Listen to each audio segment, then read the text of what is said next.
rip this out, tear this whole wall out all the way up. We'll do a curveless walk-in, knee wall here with a glass top going up, tile all the way up to the ceiling. How big's your tile? 12 to 24. 12 to 24s, not 24 to 24s. Okay. Those 12 to 24s. Pebble stone on the floor. Pebble stone on the floor, pebble stone accent band, back of the niche, pebble stone. Mixing valve with a handle. And we wasn't doing a door, right? We just where it's so long. Yeah, where it's so long we're not doing doors, so we'll bring that wall up to like here, give you 3 foot to be able to get in, turn it back, whatever. I'd probably do a couple niches in there. You're gonna build your own mud pan for it. All that too, because it's a pile. Yeah, it's gonna be. It's a lot of money. The prep package is a lot. Yeah, it is. The prep package crates like 4x4. And then you got a pile to go with it. Yeah, and then the tiles just as much. So yeah. I didn't give you a. And how far down on the ceiling was we coming? Only to about. I was going all the way up. The tile's going all the way up. All the way up. I thought we was keeping this down. We're not.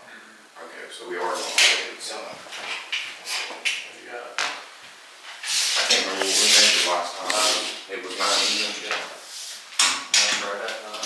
Yeah. Yeah. So if you do, you can bring your wall here 5 foot. And that'd be plenty for the glass. 6, 7, 8, maybe for the top. Sweet. Guess we need to start taking stuff apart now. Start beating her. You good? Yeah, he's got a couple more of these here. Do you want him to use this or do you want me to buy some? I don't care. Careful. Yeah. We just, all right, actually, here, this was one for a birthday party. Oh, okay.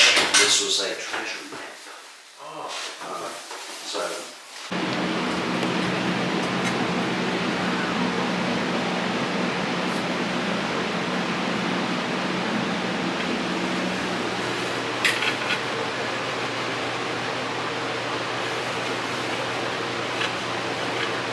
Missed your line, didn't you? Missed your line, didn't you? That tile slipped into the. Oh. But that's where it needs to cut to. It's probably not straight.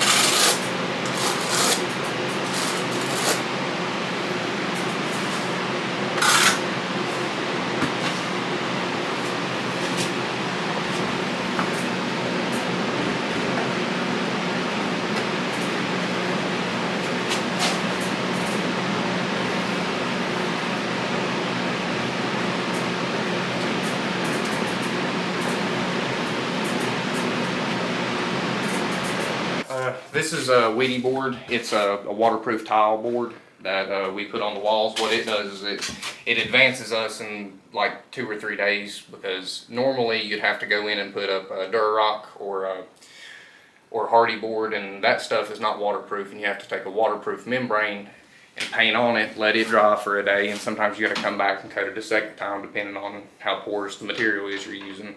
This stuff, you put it on the walls, you screw it, then you caulk all your seams and your nail heads, and it's waterproof. You can come in the next day and start laying tile.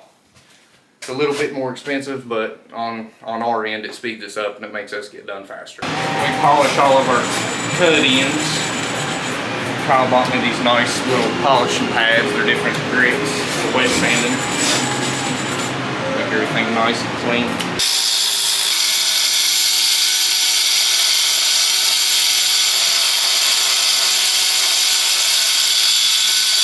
This one here is my 60. It'll eat a whole lot off at once. And once I get the shape that I want, I'll take my 800 and my 1000. It's real soft. Polish it. You gotta use water. And they actually sell a sealer you can put on these natural stones that'll make them look wet all the time. A little bit of water. Rub on them rocks. Brightens them up. Yeah.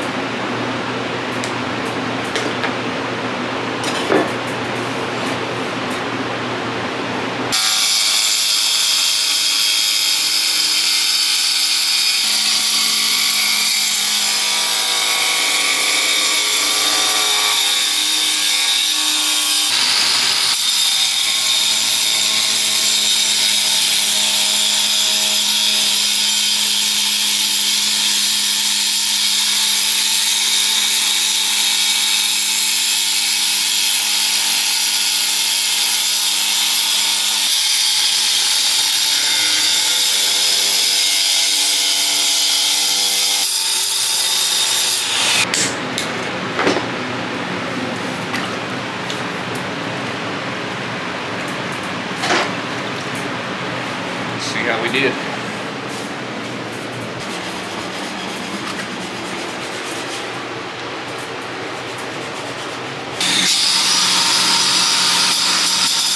Set me 2 1/4-inch spacers down here in the bottom of my box, mud it, and then when I put my seal in,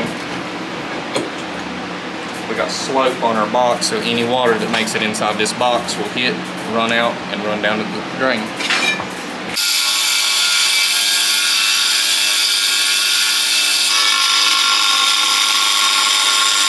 And we'll cut them up into little squares for the customer to use them as pot holders, like heated pot holders and stuff.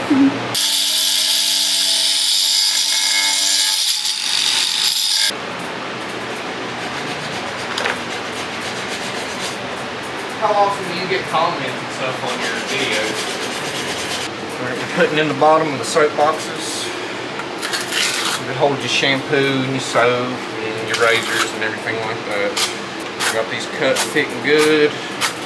And with soap boxes, you don't want water sitting in the bottom of your box. So what I always do is I take a handful of these 1/4-inch shims and I lay them all the way in the back of my box. And this right here is completely level, flat. And when I do that and set this in, puts me a 1/4-inch drop on my box to let any water that gets in here roll out and roll to the drain. You don't want any water standing in your boxes. The grout joint that goes all the way across here and follows even with the bottom of the box. And I do a lot of math and planning beforehand to make that happen. It doesn't just happen. This level is special just for showing the pitch on stuff, because right there is perfectly level.